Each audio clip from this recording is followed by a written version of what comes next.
ప్రభునందు నాకు అత్యంత ప్రియమైనటువంటి వారులారా, మన ప్రభువును రక్షకునైనటువంటి యేసుక్రీస్తు వారి యొక్క శుభనామంలో మీ అందరికీ నా హృదయపూర్వకమైన శుభములు, వందనములు తెలియజేస్తున్నాను.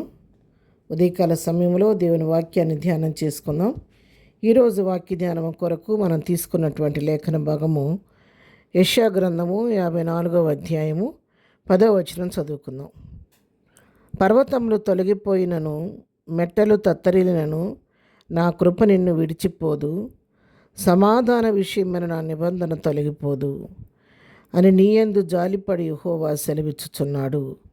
ఆమేన్. దేవుని నామమునకు మహిమ కలుగును గాక. ఉదయకాల సమయంలో దేవుడు మనకు శ్రేష్టమైనటువంటి వాగ్దానాన్ని అనుగ్రహిస్తూ ఉన్నాడు. ఎంతో మనకు ఆయన అభయాన్ని అనుగ్రహిస్తూ ఉన్నాడు. తన బిడలైన వారి పక్షంగా ప్రభు చూపించే ప్రేమ, కృప, వాత్సల్యత, కనికరము అవెన్నడూ మారనివి, మార్పు లేనివి. పరిస్థితులు మారినా కూడా అవి ఎన్నడూ కూడా మారవు. మనుషుల ప్రేమ అయితే కొద్దిసేపు ఒక రకంగా, మరో కొద్దిసేపు ఇంకో రకంగా మారిపోతూ ఉంటుంది. కానీ పరిస్థితులకు అనుగుణంగా స్పందిస్తూ ఉంటారు. కానీ మనుషులైతే, దేవుడైతే ఒక మాట మన జీవితంలో సెలవిస్తే ఆ జీవితంలో ఆ ఒక మాటను నెరవేర్చే దేవుడు. నీకు నాకు ఒక వాగ్దానం చేస్తే దాన్ని తప్పకుండా మన జీవితంలో నెరవేర్చే దేవుడై ఉన్నాడు. ఇక్కడ ఎంత చక్కగా చెప్తున్నాడు చూడండి. పర్వతములైనా తొలగిపోవచ్చు, కానీ మెట్టలైనా తత్తరిల్లిపోవచ్చు, కానీ నా కృప మాత్రం నేను విడిచిపోదు. అవును పిల్లరా, ప్రభు కృప నిత్యం మనకు తోడుగా ఉండబట్టే అన్ని పరిస్థితులను దాటుకొని మనం ముందుకు రాగలుగుతున్నాం. మన జీవితాల్లో ఎన్నో పరిస్థితులు మనకు ప్రతికూలంగా ఉన్నప్పటికీ, ఎన్నో అవాంతరాలు మనకు ఎదురవుతున్నప్పటికీ, ఎన్నో సమస్యలు మనం చుట్టుముట్టినప్పటికీ, రకరకాల వ్యాధి బాధలు మనం కృంగదీసినప్పటికీ, ఎన్నో మనసికమైన ఒత్తిళ్లు మనల్ని అణచివేసినప్పటికి కూడా మనం వాటిని దాటుకొని ఈ దినాన ఇంకా స్థిరంగా నిలువబడి ప్రభు కొరకు నిలబడగలుగుతున్నామంటే కేవలం ప్రభు నీ పట్ల, నా పట్ల చూపించినటువంటి అది ఉచితమైన కృపను బట్టి మాత్రమే ఆ విధంగా మనం నిలబడగలుగుతున్నాం. ప్రభు కృప లేని ఒక క్షణము కూడా మనం మన జీవితంలో జీవించలేము. నా సమాధాన విషయమైన నా నిబంధన తొలగిపోదు అని చెప్తున్నాడు. అవును, సమాధాన విషయంలో కూడా ఆయన చేసిన నిబంధన ఎన్నడూ తొలగిపోయేది కాదు.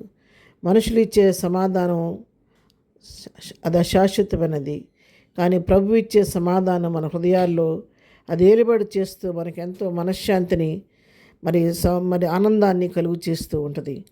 కొన్నిసార్లు ఎన్నో అసమాధానకర పరిస్థితులు మనకు కలిగినప్పుడు కూడా ప్రభు యొక్క సమాధానం మన హృదయాల్లో ఉంటే మనం ప్రభుని బట్టి ధైర్యం తెచ్చుకొని ముందుకు సాగలుగుతూ ఉంటాం. అందుకే కీర్తన గ్రంథంలో రాయబడింది, నీ సరిహద్దులలో సమాధానాన్ని కలుగుజేయవాడు ఆయనే అని దేవుని వాక్యం సెలవిస్తుంది. అవును, కుటుంబంలో సమాధానం కావాలన్నా, సరిహద్దుల్లో సమాధానం కావాలన్నా, వ్యక్తిగత జీవితాల్లో సమాధానం కావాలన్నా, మీరు పనిచేస్తున్న ప్రదేశాల్లో సమాధానం కావాలన్నా కూడా సమాధానకర్త అయినటువంటి మన ప్రభువే ఆ కార్యం చేయగలడు. కాబట్టి ఆయన వైపు మనం చూచి ఆయన సమాధానం కొరకు నిత్యము వేడుకుంటూ ఉండాలి. ఈ విధంగా నేను చేస్తానని, నా కృప ఎన్నటికీ విడిచిపోకుండా నీకు తోడుగా ఉంచుతానని, నా సమాధాన నిబంధనని నీవు తొలగిపోకుండా స్థిరపరుస్తానని మనయందు జాలిపడి యెహోవా సెలవిచ్చున్నాడంట. అవునండి, జాలి కలిగిన దేవుడు, ప్రేమ కలిగిన దేవుడు, కనికర సంపన్నుడు, విడువని ఎడబాయిన దేవుడు, మన అన్ని పరిస్థితులకు ఆయన చాలిన దేవుడు. ఆ విధంగా ఆయన కృప మనకు తోడుగా ఉండబట్టే ఎంతవరకు మన సజీవులుగా ఉండి ఎంతవరకు ప్రభు కొరకు జీవిస్తూ ప్రభు కృపలో ముందుకు సాగగలుగుతున్నాం. ఒకవేళ ఉదయకాల సమయంలో వాక్యం వింటున్న మీరు ఎవరైనా సరే మీ జీవితాల్లో సమాధానం లేక కొట్టుమిట్టాడుతూ ఉన్నారా? పరిస్థితులు మిమ్మల్ని కృంగజీస్తూ ఉన్నాయా? నెమ్మది లేని పరిస్థితిలో ఉన్నారా? నా జీవితంలో ఇంకా ఎన్ని సంవత్సరాలుగా నేను ప్రార్థన చేసినా నాకు సమాధానం రావటం లేదే, నా పరిస్థితులు మారలేదని బాధపడుతూ ఉన్నారా? ఉదయకాలం ప్రభు నీతోనే మాట్లాడుతున్నాడు.